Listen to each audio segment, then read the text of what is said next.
You want to say hi to the camera? Hi there.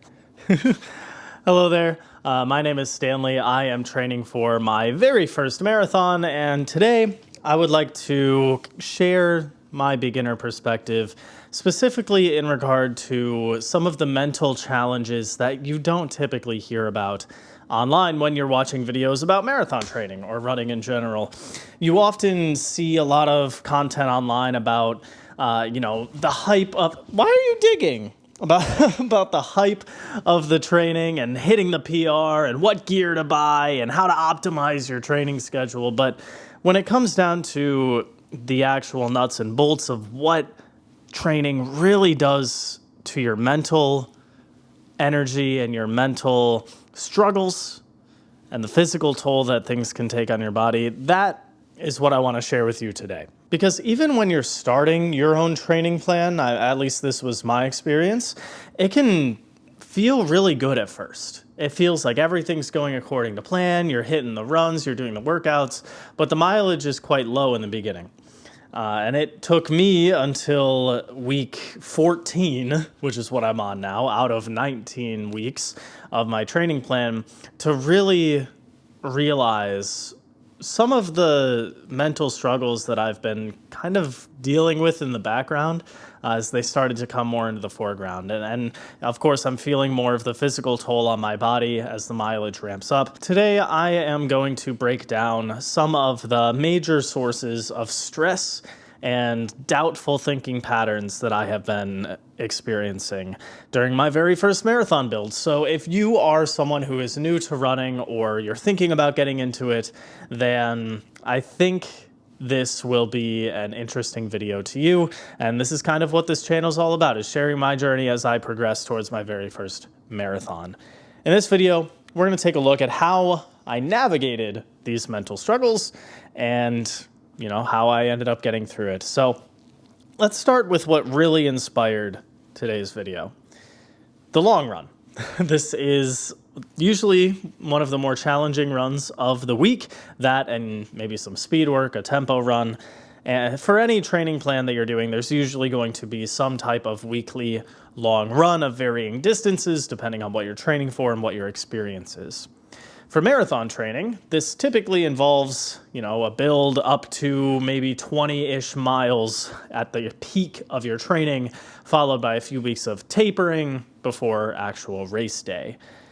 Now, for my most recent long run, which was 17 miles, the longest run that I've done so far, I had a lot of stress and worry going into it. And a lot of that was because I was going out of town for the weekend. My family and I were going on this very, exciting camping trip, which wasn't really camping, more glamping. We had a cabin with running water and electricity, so can't really call that camping anymore. But it was a small trailery cabin, and we still had a fire pit and all that. We were spending most of the time outside, so, glamping. Anyway, the reason that I was so stressed was because I was going on this trip and there were so many factors that were outside of my control because of it, mainly the weather and the terrain. I was going to have to bring all of my gear, all of my fuel, my gels. I had to worry about carb loading before the run because it's such a, it's going to take me 3 hours. I feel like I need to fuel the day before. And so I'm worried about all these things.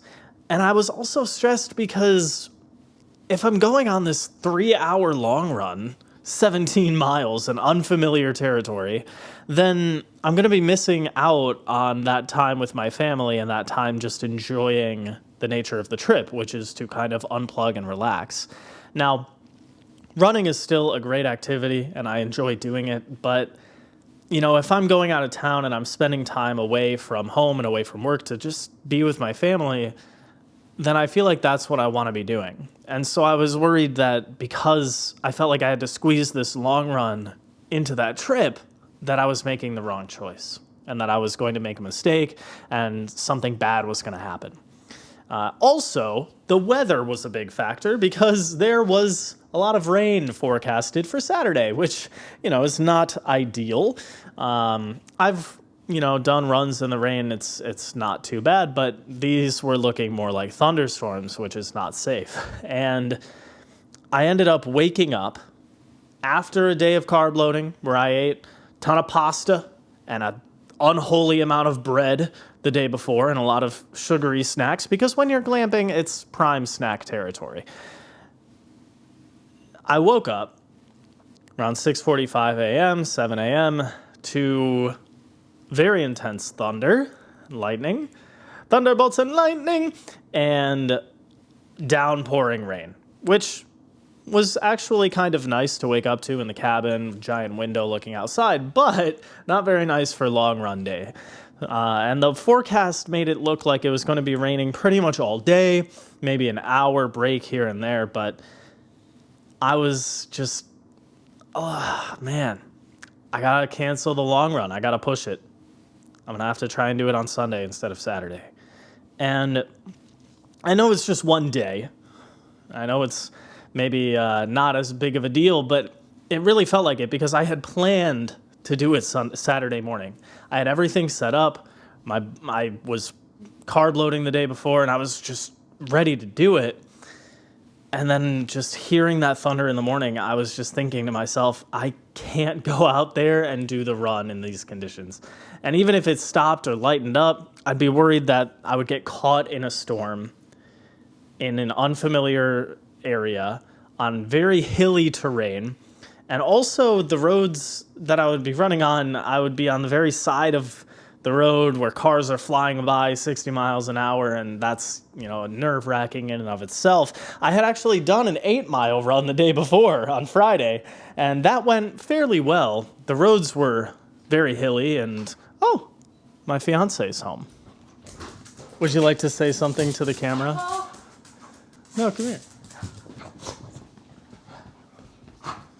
There better be sparkles around my entrance. Sparkles around your entrance? Yeah. What do you have to say to the camera? I don't know what the topic of this video is. Well, it's running related. It's when keep doing it. You're doing great. Wow. Words to live by. Okay, so I was...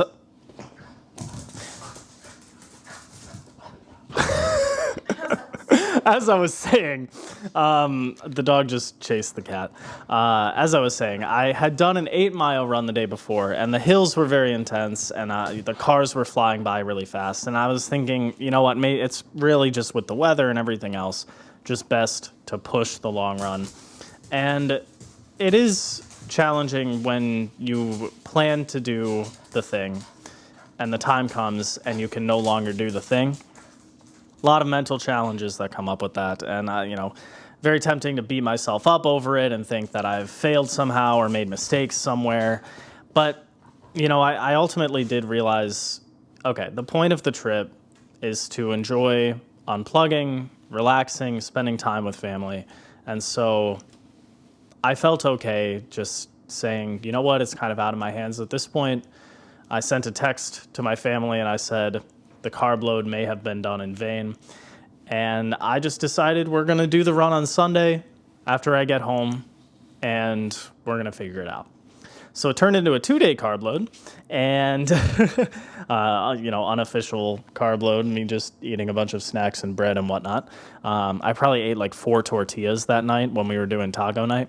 And so Sunday rolls around. We get home, we unpack, and one of the reasons I really didn't want to have to do the run Sunday is because it would be in the middle of the day or in the afternoon. And I've been trying to kind of start mimicking race day conditions, waking up early and doing the run early because that's when the race is going to be. And typically, the weather in the middle of the day recently has been quite hot and miserable to run in.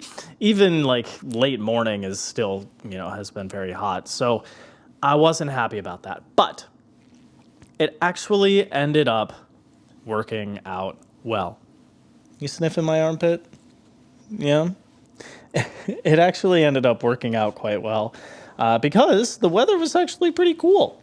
It was the first run that I had done in a long time where the temperature didn't exceed 75 degrees. and it didn't feel too humid, so I was able to stay cool the entire time. And wow, what a difference that made. I mean, when you're running in the heat and it's been forever since you haven't done that, then you kind of forget what it's like. All of my long runs recently, by the end of it, I just feel absolutely cooked. I feel like I'm overheating and that I'm just completely depleted, and it's just a struggle to get to the end. But I felt great during this run. I did about 4.5 miles out to kind of warm up, and then I felt so good. I just decided, you know what? We're just going to run the rest of this run at target marathon pace, which for me is not terribly fast, but about 9:50 a mile. And it felt great. I was able to sustain that pace for the rest of the run. Although I did take a few breaks here and there. I stopped by home to pick up some more water and fuel, and I stopped at a lemonade stand on the run because how could you pass that up? And for the most part, though, the run felt great. And I felt like I could just keep going. So it turns out that it worked out for the best.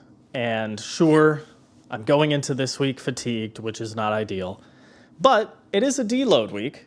My miles are getting cut back, and I'm focusing on recovery this week. So it's okay that I'm taking today, which I ran yesterday. So I'm taking today off to rest, and we're going to take the next runs easy in order to get to our peak mileage in a few weeks. So it all worked out, and I just really wanted to share this story because when you are chasing an ambitious goal like a marathon and you're following a training plan, you really want to stick to it. And for me, if I fall off even for like a day or two, it can be a struggle to get back on.